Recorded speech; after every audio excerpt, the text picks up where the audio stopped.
We've certainly heard our fair share about the dangers of excess calories, fats, trans fats, and sugars. Now it seems our attention is being shifted to another danger in the diet, too much salt. And there's good reason for concern. It's been known for a long time that diets high in sodium increase the risk for high blood pressure and stroke. But with so much sodium in the food supply, we're simply eating way too much.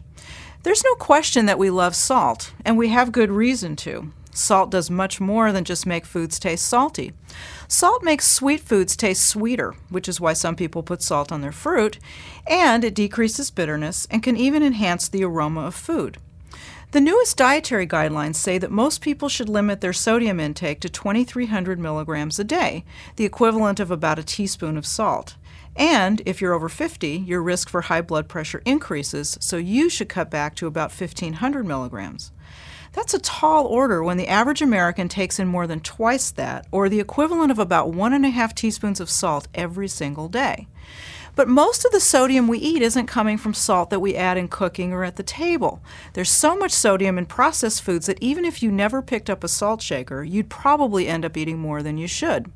We get heaps of sodium from processed cheeses, lunch meats, condiments, snack foods, and soups, and it gets hidden in foods that don't even taste salty. I've seen bagels with 400 milligrams of sodium, cottage cheese with more sodium than a serving of potato chips, and plenty of cereals with 200 milligrams or more per serving, and those servings are pretty small.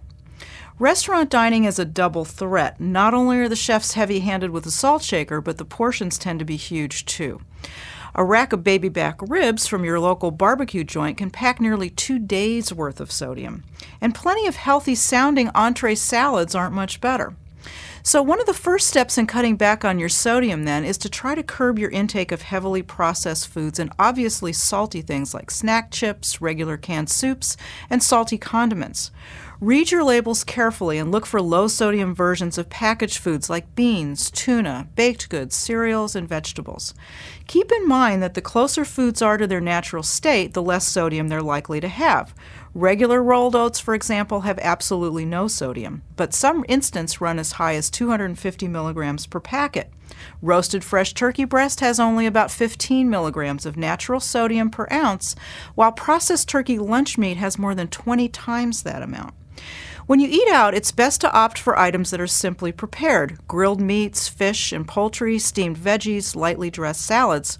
But the more you can prepare foods at home, the better.